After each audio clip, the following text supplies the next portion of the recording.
Have you ever wondered why we see so many scenes with tables of different kinds? I have some ideas. The most straightforward answer would be it's a freaking table. They are everywhere. But I'm in the mood to make a storm in a teacup. I've seen tables in scenes of intervention where I think tables act like significant separators between the parties. Tables are placed wherever separation is necessary, a cinematic divider, so to speak. A long scene around a table where people are primarily just talking can get a bit dull over time. So filmmakers smartly change camera angles to keep the spark alive. Like the scene from Black Bag, where we can see a total of 6 camera angles. I also think the angles let the characters share the stage in sequence. I noticed something strange in scenes where tables are filmed from the side. Often the person in power ends up on the right side of the table. Or maybe I'm looking at this the wrong way. Maybe it's just the placement of the characters on the camera grid, following the rule of thirds, if you remember. Do our eyes somehow always notice the object on the left side of the screen first? Or is it the right? Of course, there are exceptions, like this one from The Incredibles. Speaking of The Incredibles, have you noticed the length of the tables?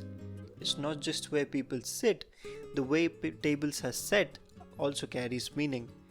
In Midsommar, the dining tables are arranged in the shape of the Odal rune, symbolizing evil traditions passed down by the cult in the name of family. Later, to give the May Queen a sense of superiority, the tables are rearranged to reflect that shift. A grand long table can suggest opulence and power, with those seated at either end often positioned as the most important or dominant figures in the scene. What about cases where younger people are having a house party? We see smaller tables which feel like glue that stitch the scene. Or sometimes no tables at all, mainly in AA meetings. I wonder why. Does this give people space to share? Pun intended. Can we prove the existence of the separator theory here? I think not having a table gives people a sense of closeness. Okay, this clip isn't supposed to be here. Okay, interrogations. There, the separator theory works. Mostly it's there as an intimidation facilitator, as I'd like to call it, where people write notes, keep the recorder, or even some tools to intimidate. Well, the separator doesn't work sometimes.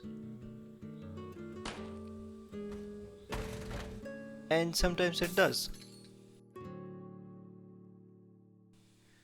The separator theory also works in large gatherings. The table is intentionally shown just moments before disaster happens.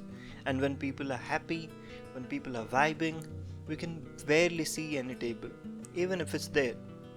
As again, I'm all set to make the tables our enemies, parasites of happiness. Speaking of Parasite, I loved how the distance between the family visually, cinematically increases as the family moves towards doom, walking on the path of greed. I asked some of my friends what a table means to them, and I got really smart, thoughtful responses.